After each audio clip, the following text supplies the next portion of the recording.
El Gobierno aparca la reforma del sistema de financiación autonómica para tratar de salvar los presupuestos, a pesar de que hay comunidades autónomas, tanto del PP como del PSOE, que trinan unos presupuestos para los cuales el Ejecutivo de Pedro Sánchez ya habría elegido sus apoyos, o eso es al menos lo que han constatado desde Ciudadanos. También hablaremos del cuarto aniversario del Pacto de Estado contra la Violencia de Género, que está a punto de llegar y no sin polémica. Y también hablaremos de cómo está el mercado del alquiler, el mercado inmobiliario, tanto en Madrid como en Barcelona. Eso y imágenes impactantes del volcán de La Palma. Esto es Barra Libre, comenzamos.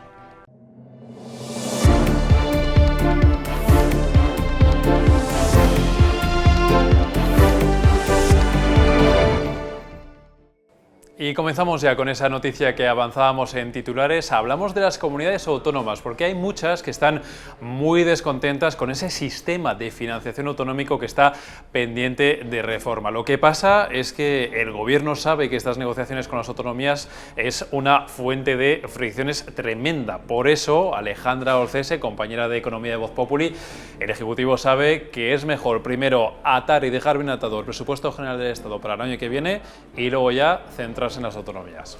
Eso es, Hacienda tenía el compromiso de presentar antes de 2021, antes de que terminara el año, una propuesta para esta reforma de la financiación territorial, pero bueno, es algo que se ha ido posponiendo y ahora, según se acerca el cierre del año, pues parece que la prioridad es sacar las cuentas, sacar los presupuestos y ya después, a partir de noviembre, centrarse en esta propuesta que se antoja muy complicada por lo que comentabas, porque hay posturas muy diferentes entre todas las comunidades autónomas.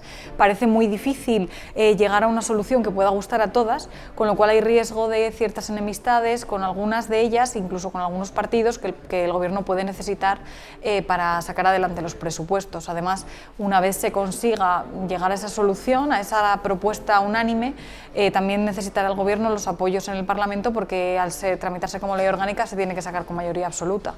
Claro, es que es una negociación que es extremadamente compleja, cada comunidad autónoma tiene sus propias particularidades y cada una entiende pues, que los criterios de financiación deben ser diferentes. De hecho, Alejandra, hay comunidades autónomas de signos políticos diferentes, del PP y del PSOE, pero que opinan más o menos que se debería repartir con un mismo criterio. Exactamente, ¿qué tipos de criterios hay, más o menos, cómo los podemos reagrupar?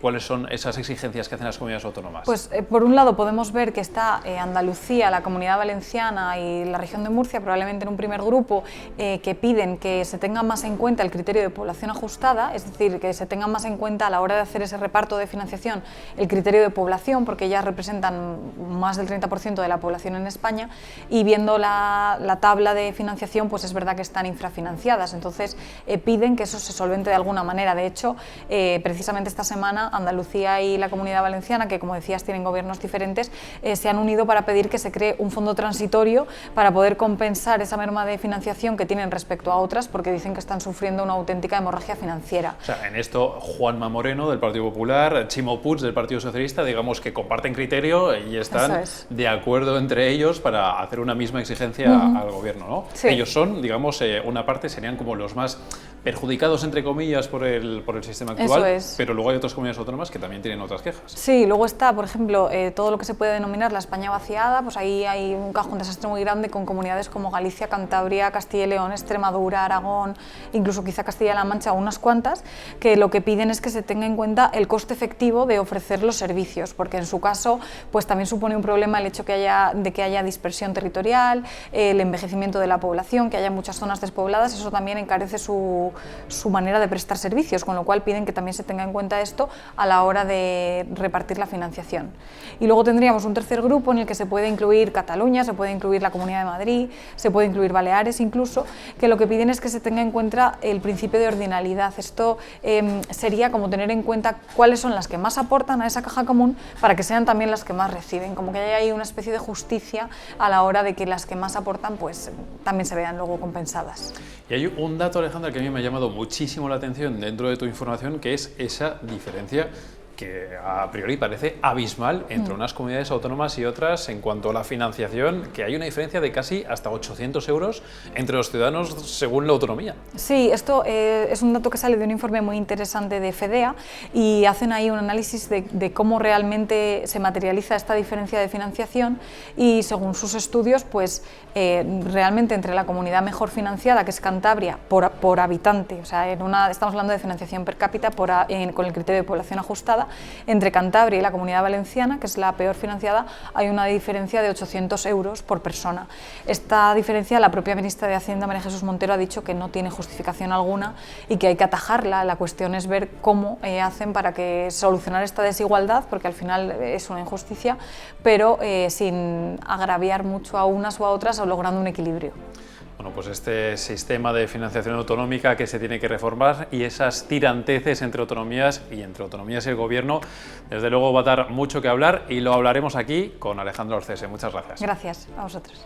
Bueno, y seguimos hablando de los presupuestos generales del Estado. Saben que está cada vez más cercano ese debate y ese intento por parte del Ejecutivo de aprobar los presupuestos y las cuentas para el próximo año. En ese marco se han reunido este martes Ciudadanos y el Gobierno para ver por dónde podrían ir los tiros. Y Jorge Sainz, redactor de Voz Populi, resulta que Ciudadanos lo ha visto claro. El PSOE de Pedro Sánchez ya ha elegido sus apoyos y entre ellos no está el Partido Naranja.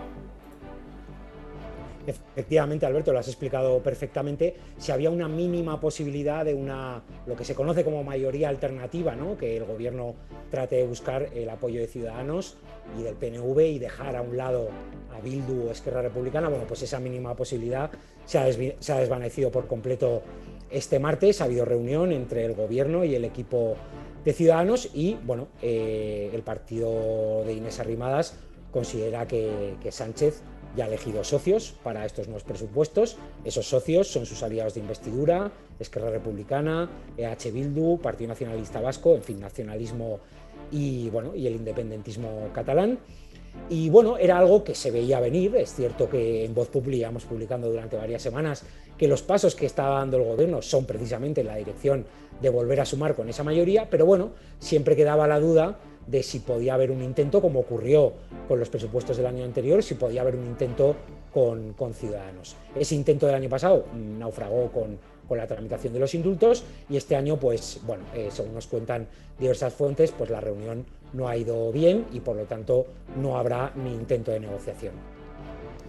Jorge, no hay mucha sorpresa en cuanto a esos apoyos que va a buscar el gobierno, pero por eso te quiero preguntar por la otra parte, en este caso por Ciudadanos. Yo te pregunto, tú que eres también experto en la formación naranja, si percibes algún tipo de cambio de estrategia, sobre todo ahora con el liderazgo de Inés Arrimadas, donde se ha intentado por lo menos explorar si había algún tipo de duda sobre esos apoyos. No están en el no rotundo, en la confrontación directa. No sé si hay algún tipo de cambio de actitud, de cambio de estrategia por parte de la formación naranja. ¿Cómo lo ves? Bueno, yo creo que el gran cambio efectivamente se produjo durante la pandemia y concretamente con las negociaciones de los estados de alarma, donde bueno, Ciudadanos, digamos, hizo un acercamiento al gobierno y bueno, yo creo que desde que llegó Inés Arrimadas es cierto que ha habido un pequeño cambio y es que este partido siempre se sienta con el gobierno cuando le llama. Otra cosa es que llegue a algún acuerdo. Pero cuando le llaman, cuando se le cita, cuando Moncloa organiza una de estas rondas ya marca de la casa desde que Sánchez llegó a la Moncloa, se suelen sentar. Ahora, a partir de ahí, bueno, ha habido acuerdos, efectivamente los ha habido, pero los indultos son, yo creo, el punto de inflexión ahora mismo que hace pues muy difícil que vuelva a haber entendimiento entre estos dos partidos que, recordemos, llegaron a presentar una moción de censura en Murcia juntos, PSOE y Ciudadanos, que bueno, desató el terremoto político que vivimos a continuación en Madrid, etc. Desde luego. Jorge Sainz, muchas gracias por este análisis. Gracias, Alberto, hasta luego. Y seguimos, porque dentro de unos días se conmemora el 4º aniversario de ese pacto de Estado contra la violencia de género que en su día aprobaron las fuerzas mayoritarias de este país, el Partido Popular, entonces en el gobierno, el Partido Socialista y también Ciudadanos. Unidas Podemos optó por la abstención. Pues bien, 4 años después, Marina Alías, ¿qué tal? Hola. Resulta que hay una jornada de conmemoración en marcha protagonizada por el Partido Socialista, no solamente protagonizada, sino monopolizada, porque no aparece Unidas Podemos. Así es, no aparece su socio de gobierno en esa jornada. Cabe destacar que los grupos parlamentarios pueden celebrar los actos que quieran, invitar a quien quieran, pero llama la atención que sea un acuerdo estatal, que posiblemente haya sido el más transversal de los últimos años, y no aparezcan invitadas de otros grupos parlamentarios ni de otros partidos políticos, tampoco el de la formación morada. Como hemos podido comprobar, el Congreso de los Diputados tampoco tiene agendado todavía un acto institucional, por lo que algunas fuentes parlamentarias sí que de forma oficiosa, por así decirlo, nos dicen que se trata de un intento de apropiación del pacto contra la violencia de género o de patrimonialización, por decirlo de algún modo. No ha sentado muy bien, pero bueno, es cierto también que el resto de grupos tienen la potestad de poder organizar otras iniciativas y no lo han hecho, con lo cual un pacto estatal que aglutinó el apoyo de la mayoría de fuerzas parlamentarias va a celebrar sus 4 años desde que se firmó, y no están todas al unísono en una jornada conmemorativa, cada uno va por un lado. Decíamos que Unidas Podemos decidió abstenerse en su día de este pacto. Hubo críticas por parte al menos de un sector del Partido Socialista contra la formación morada en su día. No sé si este pacto todavía de hoy genera ciertas fricciones dentro de los socios de coalición de gobierno, o si esas fricciones existentes dentro de estas materias vienen más bien por otra parte. Quizá fricciones existen y quizá están más vinculadas a leyes como la llamada Ley Trans, que está impulsando el Ministerio de Igualdad, ahora abanderado por Irene Montero, pero no tanto por la jornada en la que se va a conmemorar el pacto contra la violencia de género. Sí que es verdad que paralelamente a este evento, que se celebrará el próximo lunes 27 de septiembre, la Universidad de Alicante y la de Castilla-La Mancha celebran otro macroacto en el que sí están invitadas todas las firmantes de distintos grupos parlamentarios que suscribieron el texto en 2017. Precisamente entre esas invitadas está la entonces diputada del PSOE, Ángeles Álvarez. Ella fue una de las firmantes, también Pilar Cancela, que era por entonces la presidenta de la ponencia que dio lugar al informe que derivó en el pacto. Y en el caso de Ángeles Álvarez, a fecha de hoy, que ya no es diputada, es una de las abanderadas del movimiento pues contra el borrado de la mujer, y que cargan contra algunas de las normativas que están impulsando desde Igualdad. O sea, desde Unidas Podemos, desde el Ministerio de Igualdad de Irene Montero. O sea, que vemos ahí, digamos, cómo protagonizan esas jornadas pues ese sector, digamos, más crítico en varios ámbitos, en este caso, contra... Sí, las dos cabezas un poco del Ejecutivo. De hecho, Ángeles Álvarez en su momento, en 2017, cargó contra la decisión de la abstención de Unidas Podemos, que sí me gustaría decir que no se abstuvo porque estuviese en contra de ese pacto, sino porque le parecía insuficiente, y además creía que las medidas no se podían llevar a cabo con el presupuesto que se planteaba. Pero bueno, en definitiva se abstuvo, y el PSOE fue muy duro con Ángeles Álvarez, pues como voz cantante en ese momento contra la decisión de Podemos. Pues Marina Alías, muchísimas gracias. Estaremos pendientes a esa fecha, que es el 27 de septiembre, ¿verdad? Sí, la semana eso que viene. Pues muchas gracias, Marina. De nada, gracias. Bueno, y ahora queremos hablar de vivienda, y queremos hacerlo con nuestro especialista en la materia, aquí en Voz Populi, con Joaquín Hernández. ¿Qué tal, Joaquín? Muy buenas, Alberto. Queremos hablar en este caso de alquiler y centrarnos sobre todo en Madrid y Barcelona, porque sabrán ustedes que una de las consecuencias de la pandemia en el mercado de la vivienda ha sido pues que ha habido una caída de precios en el alquiler en las dos grandes ciudades, que ha sido bastante similar, de en torno al 10%, producto de esa gran oferta que no ha tenido suficiente demanda para todos esos pisos que se ponen en alquiler, y de ahí esa caída de precios. Es una caída de precios similar en las dos grandes ciudades, pero sin embargo ahora nos encontramos con que la situación es diferente en Madrid y en Barcelona. Vamos por partes. ¿Qué es lo que pasa ahora mismo en Barcelona? En Barcelona, y al igual que en Madrid, se parte de un punto en el cual, por el confinamiento de la pandemia, se acumuló mucha oferta sin alquilar. En octubre del año pasado entró en vigor la ley que topa los precios de los alquileres, el control de los alquileres.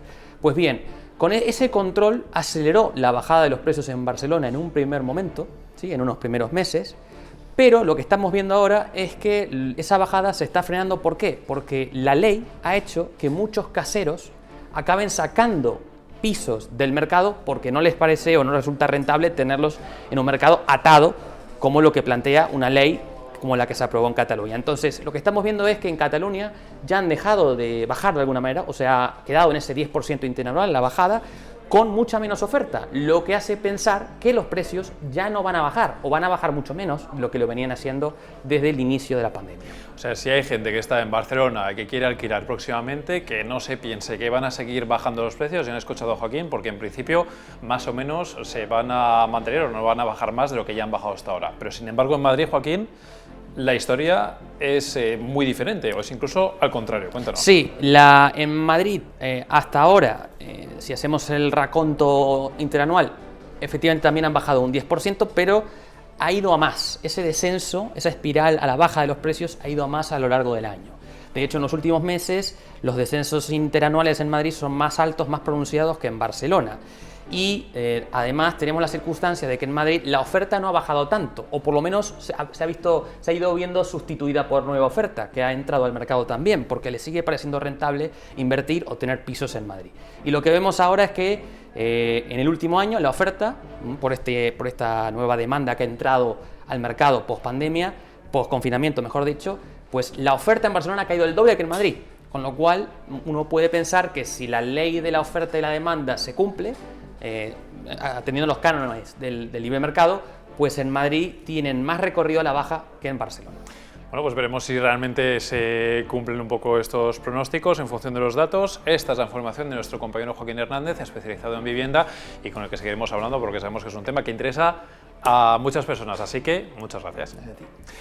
Bueno, y queremos, para despedir este programa, un día más situarnos en la isla de La Palma para ver qué es lo que está sucediendo en estas últimas horas con esa erupción del volcán que, como saben, ha afectado a miles de habitantes de esta isla del archipiélago canario. Con esas imágenes que van a ver ustedes desde un punto de vista aéreo que son muy espectaculares, vamos a despedir esta edición de Barra Libre. Eso sí, volveremos con más contenidos. Muchas gracias.